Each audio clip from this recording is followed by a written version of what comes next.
हाय guys, तो यार finally a video on how to make optimize short notes. देखो, एक वर्ड मैंने बोला ऑप्टिमाइजेशन। तुम्हारी शॉर्ट नोट्स में ये वर्ड की बहुत ज़्यादा वैल्यू होनी चाहिए। ये चीज़ कोई सिखाता नहीं है, लेकिन मैं पर्सनली अपनी तरफ से एक चीज़ बोलना चाहूँगा। ऑप्टिमाइजेशन, इसमें क्या क्या चीज़ें इंक्लूड होती हैं। अगर तुम अपनी शॉर्ट नोट को अच्छी तरीके से ऑप्टिमाइज़ करके रखोगे, मतलब कि अगर तुम सब चीज़ एनालाइज करके तब वो शॉर्ट नोट्स बनाओगे, तो तुम्हें पता होगा एग्जैक्टली क्या क्या चीज़ें तुम्हारी वीक पॉइंट्स हैं, क्या इंक्लूड करने से ज़्यादा अच्छा फ़ायदा होगा और क्या एक्स्ट्रा पॉइंट है जिसे तुम नेग्लेक्ट कर देते शॉर्ट नोट में लिखना, लेकिन वो चीज़ लिखनी चाहिए। ये चीज़ें तुम्हें कैसे पता चलेंगी, and at the end of the video तुम अपने आप को ये समझ ज़रूर पाओगी कि सेल्फ केपेबल तुम हो गए हो एक अच्छी ऑप्टिमाइज शॉर्ट नोट्स बनाने के लिए। यार वीडियो पूरा देखना, स्किप मत करना, ताकि तुम खुद एक सेल्फ केपेबिलिटी ला पाओ अच्छी शॉर्ट नोट्स बनाने के लिए। तो अगर वीडियो में स्टार्ट करूं, तो फर्स्ट ऑफ ऑल जैसा कि मैंने कहा, how to make optimized short notes.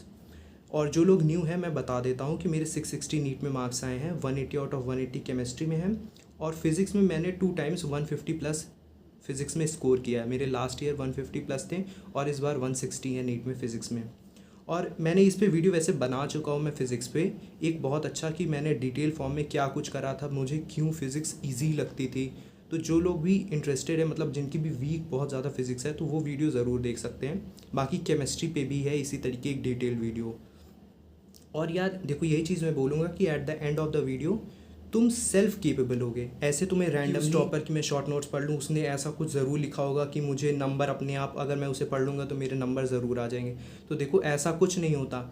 तुम्हें अपने हिसाब से, अपनी वीक पॉइंट के हिसाब से अगर तुम ऑप्टिमाइज़ करके शॉर्ट नोट्स बनाओगे, तो वो किसी भी टॉपर की शॉर्ट नोट से ज़्यादा बेटर होंगी ज़रूर। ठीक है, तो टिल एंड तक देखना और अपने आप को कंप्लीटली अपने ऊपर रिलाई करो, किसी और की शॉर्ट नोट्स पे मत रिलाई करो। भले ही थोड़ा सा रेफरेंस लेने के लिए तुम देख सकते हो, लेकिन कंप्लीटली किसी और की शॉर्ट नोट्स तो बिल्कुल मत देखो।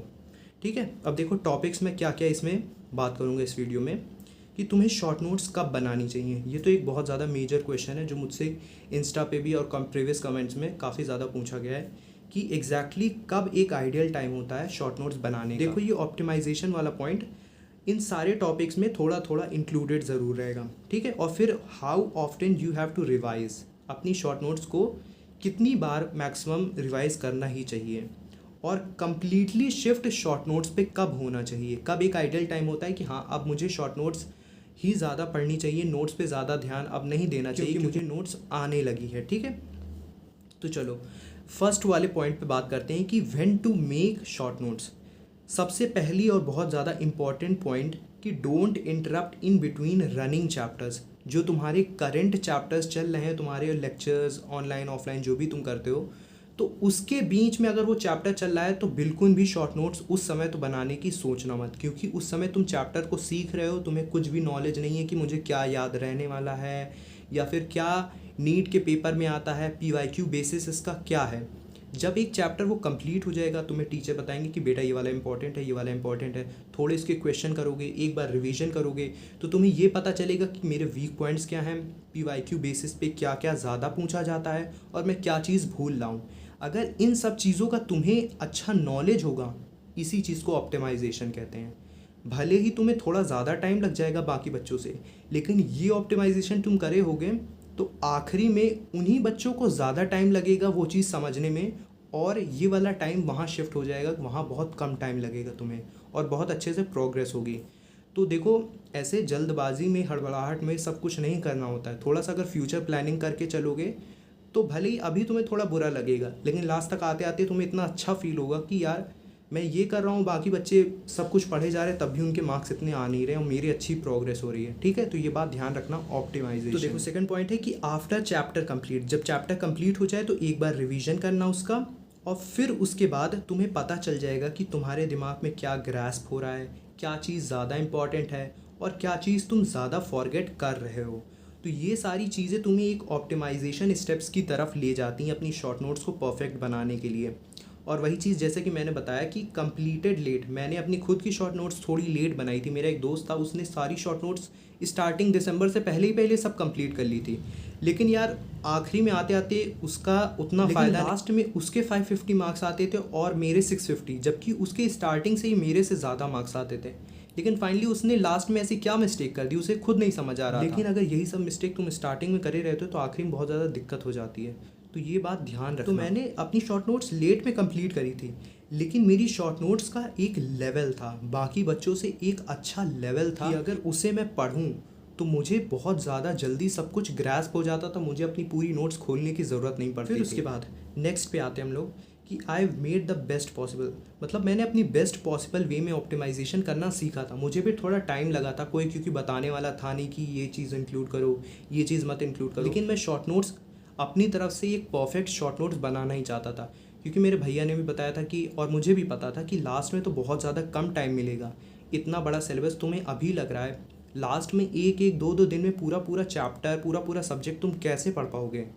कुछ तो तुम्हें एक जुगाड़ निकालना ही पड़ेगा कि हाँ, अगर मैं इसे पढ़ूंगा तो मेरा 90% ऑफ द सिलेबस 2 दिन में, अगर मैं इसे रिवाइज कर लूँगा तो 90% ऑफ द सिलेबस अच्छी तरीके से ग्रास्प हो जाएगा। तो अपनी तरफ से एक बेस्ट पॉसिबल वे में शॉर्ट नोट्स ज़रूर बनाना। और मैंने अपनी तरफ से एक अच्छी शॉर्ट नोट बनाई। स्टिल मैं ये नहीं कह रहा हूँ कि तुम लोग मेरी शॉर्ट नोट्स ले लो और उसी को तुम लोग फॉलो करो। एक रेफरेंस या फिर थोड़ा बहुत सीखने के लिए तुम लोग उसे देख सकते हो, लेकिन पूरी तरीके से मत फॉलो करना। अपनी शॉर्ट नोट्स बनाओ तो ज़्यादा ही बेटर रहेगा। और बाकी यार, जिन लोगों को भी मेरी शॉर्ट नोट्स वगैरह से थोड़ा रेफरेंस लेना है या फिर देखना है कैसे मैं बनाता था, तो वो लोग मुझे इंस्टाग्राम पे डीएम कर सकते हैं। मैं तुम लोगों को पीडीएफ या फिर कुछ चैप्टर्स के फ़ोटो ज़रूर भेज दूँगा, तुम लोग देख सकते हो। ये मेरा इंस्टाग्राम है, तो तुम मुझे यहाँ फॉलो करके डीएम कर सकते हो, मैं तुम लोगों को भेज दूँ। फिर उसके बाद सेकंड पॉइंट पे आते हैं कि क्या क्या चीज़ें इंक्लूड करनी चाहिए। ये एक इंपॉर्टेंट पॉइंट है। तो जैसे कि वीक टॉपिक्स, ये तो बहुत बेसिक पॉइंट है, सब लोग बताते हैं कि वीक टॉपिक्स, इन सबको प्राइम इंपॉर्टेंस पे रखना। और देखो, मल्टीपल रिवीजन के बाद जो फॉर्मूला तुम ज़्यादा भूल रहे हो, जैसा कि मैंने कहा कि पहले चैप्टर ख़त्म हो जाने देना, फिर उसके बाद रिवीजन करना, 1-2 रिवीजन करना, फिर उसके बाद शॉर्ट नोट्स बनाना शुरू करना। जब ऐसा तुम करोगे तो फिर उसके बाद मल्टीपल रिवीजन के बाद ये तो तुम्हें, जब शॉर्ट नोट मतलब नोट्स खोलोगे तो ये तो तुम्हें ज़रूर पता चल जाएगा कि हाँ, ये वाला फार्मूला मैं भूल रहा हूँ, ये वाला कॉन्सेप्ट मैं भूल रहा हूँ। उससे पहले तुम्हारे कुछ टेस्ट भी हुए रहेंगे, उसमें भी काफ़ी गलतियाँ करे रहोगे, तो उससे भी तुम्हें थोड़ा आइडिया लगेगा कि ये कॉन्सेप्ट मैं भूल रहा हूँ। ठीक है, तो पेपर एनालिसिस तुम जब करोगे, गलतियाँ पता चलेंगी, तो उससे भी तुम बार बार जो भी गलतियाँ कर रहे हो तो उससे तुम सीख सकते हो, उससे तुम शॉर्ट नोट में इंक्लूड कर लो। ऐसा नहीं कि पेपर में हाँ मैंने 20 क्वेश्चन गलत किए हैं तो सबको शॉर्ट नोट्स में इंक्लूड। शॉर्ट नोट्स को थोड़ा ऑप्टिमाइजेशन रखना है, उसमें बहुत ज़्यादा इंपॉर्टेंट पॉइंट जो बार बार भूल रहे हो उसे ही इंक्लूड करना। और यार देखो, paper analysis was my strength. क्यों? क्योंकि मैंने 3 एक्स्ट्रा टेस्ट सीरीज़ ले रखी थी। जिन्हें नहीं पता मैं बता देता हूँ कि मैंने 3 एक्स्ट्रा टेस्ट सीरीज़ एलएन के अलावा ले रखी थी। उस पर भी मैंने वीडियो बना रखा है कि मैंने कैसे कैसे उसे मैनेज किया। और एक और मैं बात बता देता हूँ, जो बहुत लोग कमेंट में पूछते हैं कि तीनों टेस्ट सीरीज़ आप मैनेज कैसे करते थे। तो देखो, मैं बता चुका हूँ कि न्यू लाइट और बीवाइस की मेरी जो टेस्ट सीरीज़ थी उसमें 2 शिफ्ट अवेलेबल होती थी, और न्यू लाइट वाली तो ट्यूसडे को होती थी और बीवाइस वाली संडे वगैरह में भी 2 शिफ्ट अवेलेबल दोनों में थी। तो उसे मैं मैनेज हो जाता था। और बाकी यार, अगर कभी क्लैश किया तो एक एग्ज़ाम देना ही पड़ता था, तो एलएन वगैरह ही दे देता था मैं। फिर उसके बाद 3 एक्स्ट्रा टेस्ट सीरीज़ मैंने क्यों ली थी? क्योंकि मेरा दिसंबर में सिलेबस कंप्लीट हो गया था, और मैंने दिसंबर में सिलेबस कैसे कंप्लीट किया था उस पर भी मैंने एक रोड मैप वाले वीडियो पे बता चुका हूँ सब कुछ डिटेल में, तो उसे तुम लोग देख सकते हो। और बाकी यार देखो, यहाँ पे ऑप्टिमाइजेशन वाले पॉइंट्स भी सारे इंक्लूडेड हैं इन सब टॉपिक्स में। और फिर उसके बाद बात करते हैं कि how often you have to revise. तुम्हें अपनी शॉर्ट नोट्स में कितना ज़्यादा रिवीजन देना है। तो 15 से 20 मिनट जब भी तुम्हें फ्री हो, ऐसे बहुत ज़्यादा दिमाग लगा के या फिर स्ट्रेस में नहीं, 15 से 20 मिनट ऐसे शॉर्ट नोट्स तुम खोल लिया एक बार, उसके बाद थोड़े थोड़े फार्मूले कि हाँ ये फार्मूला है, ये फार्मूला है, ये फार्मूला है। ऐसा नहीं कि बहुत एकदम रटने बैठ गए कि ये फार्मूला है, ये फार्मूला है, बार बार 1 घंटे तक शॉर्ट नोट्स ही देखते गए। नहीं, 1 घंटे में 10 बार रिवीजन करो, वो ज़्यादा बेटर है कि 1 घंटे तक तुम एक ही बार रिवीजन करो। ठीक है, तो ये बात ध्यान रखना। और एग्ज़ाम के वीक जब आने लगे, कि मतलब एग्ज़ाम से पहले तो तुम शॉर्ट नोट्स और अपनी नोट्स पूरा रिवाइज़ करते रहो, लेक्चर्स वगैरह देखते रहो, लेकिन फिर जब एग्ज़ाम वाला वीक आ जाए तो उसमें थोड़ा शॉर्ट नोट्स की फ्रीक्वेंसी रिवीजन की ज़्यादा कर देना। और जो भी लगे तुम लोगों की तुम लोग बहुत ज़्यादा भूल रहे हो तो उसे नोटबुक से देख सकते हो ज़रूर। और यार, मुझे इंस्टाग्राम और ईमेल पे काफ़ी ज़्यादा डीएम्स आए थे कि भैया मुझे लिटरली पता नहीं है कैसे पढ़ूँ, मेरे मार्क्स स्टक हो गए हैं। और काफ़ी बच्चे जिनके बहुत ज़्यादा कम मार्क्स आए, बिल्कुल आइडिया नहीं कि नीट में कैसे प्रोग्रेस किया जाए। तो मैंने उन स्पेसिफिक बच्चों के लिए फिर मैंने मेंटरशिप अपनी स्टार्ट करी थी, और उन्हीं के लिए ये है। तो अगर ऐसे कुछ भी बच्चे हैं जिनको मेंटरशिप में आना है तो वो मुझे इंस्टाग्राम या फिर ईमेल पे डीएम कर सकते हैं, मैं तुम लोगों को डिटेल्स वगैरह भेज दूंगा। बाकी 5th पॉइंट पे आते हैं कि कब कम्प्लीटली शिफ्ट हो जाना है अपनी शॉर्ट नोट्स की तरफ। तो देखो, आफ्टर फेबररी ये एक आइडियल टाइम होता है, क्योंकि अगर फेबररी से पहले तुम शिफ्ट हो गए तो तुमने अपनी नोट्स की रिवीजन को थोड़ा कम कर दिया, और भी जो थोड़ा परफेक्शन लानी रहती है वो तुम लास्ट तक लाते जाओ। ठीक है, नोट्स पढ़ते जाओ, फिर उसके बाद लास्ट में, क्योंकि बिकॉज 15-20 मिनट ही टाइम लगता है ज़्यादा से ज़्यादा एक चैप्टर को रिवाइज करने में शॉर्ट नोट्स की, तो बेटर यही रहेगा कि अप टू फरवरी तुम नोट्स वगैरह सब चीज़ रिवाइज़ करो अच्छी तरीके से, सब परफेक्शन लाओ। फिर उसके बाद शॉर्ट नोट्स में जब तुम शिफ्ट हो जाओगे तो एक अच्छी परफेक्शन ज़रूर बनी रहेगी तुम्हारी, और ऑप्टिमाइजेशन भी तुम्हारा अच्छे से काम करेगा। आफ्टर कंप्लीट ऑप्टिमाइजेशन करने के बाद लास्ट तक तुम्हारी ये शॉर्ट नोट्स एक बहुत अच्छा तुम्हें एक प्रोग्रेस ज़रूर देगी। और यार एट द लास्ट मैं तुम लोगों को एक वीडियो ज़रूर बता दूंगा, एक वीडियो बना करके, कि लास्ट में किस किस तरीके से क्या क्या चीज़ें तुम लोग पढ़ो, किस तरीके से सब कुछ मैनेज कर सकते हो, ठीक है। और यार फाइनली जो मैंने स्टार्टिंग में बोला था और लास्ट में भी बोल रहा हूँ कि बिकम सेल्फ केपेबल। ऐसे कोई रैंडम टॉपर्स या फिर रैंडम वीडियोस यूट्यूब पे देख लिए और बहुत ज़्यादा इन्फ्लुएंस हो गए कि हाँ इनकी शॉर्ट नोट्स पढ़नी है, इसकी शॉर्ट नोट्स या फिर नोट्स वगैरह ये ढूंढो, इसी से सब कुछ हो जाएगा, बेड़ा पार हो जाएगा तुम्हारा। तो यार थोड़ा सा मतलब सेल्फ केपेबल बनो, कि तुम्हें किसी चीज़ की नीड नहीं होनी चाहिए। अगर तुम सेल्फ केपेबल बन पाओगे तो तुम खुद से अपना सिलेक्शन भी करवा पाओगे अच्छी तरीके से, सब कुछ समझ के अपने वीक पॉइंट्स भी अच्छे से पहचान पाओगे, ठीक है। तो ये बात ध्यान रखना। और यार अगर तुम लोगों को इसी तरीके थोड़ा इन्फॉर्मेटिव वीडियोस और एक सेल्फ केपेबिलिटी अपने अंदर डेवलप करनी है तो consider subscribing to this channel. मैं इन फ्यूचर इसी तरीके के और वीडियोस ज़रूर बनाऊंगा तुम लोगों की हेल्प के लिए।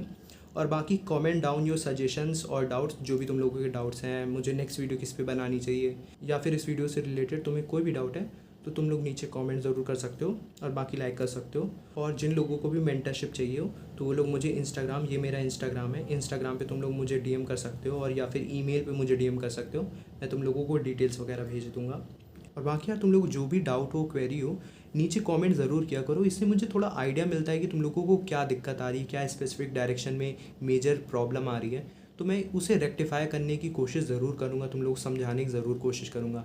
तो ज़रूर जिसे भी जो भी दिक्कत है हर एक पर्सन अपना कमेंट ज़रूर नीचे डाले। और यार वीडियो अच्छा लगे तो लाइक ज़रूर किया करो, इससे मुझे kind of a self motivation मिलता है कि तुम्हें एक सेल्फ केपेबल पर्सन आगे चल के तुम्हारी इस प्रिपरेशन में बनाना है। तुम लोगों को कोई पर्सनल लेवल पे डाउट है, कुछ पूछना वगैरह है तो मुझे इंस्टाग्राम पे फॉलो करके डीएम कर सकते हो, मैं तुम लोगों को वहाँ पे रिप्लाई कर दूंगा। और बाकी यार till then bye. Stay focused, man's on a mission. Wavy like the ocean, ain't got time for inhibition. Eyes on a prize, lock it in your vision. Straight up, man, that's gotta make a decision. Stay focused, man, I gotta go.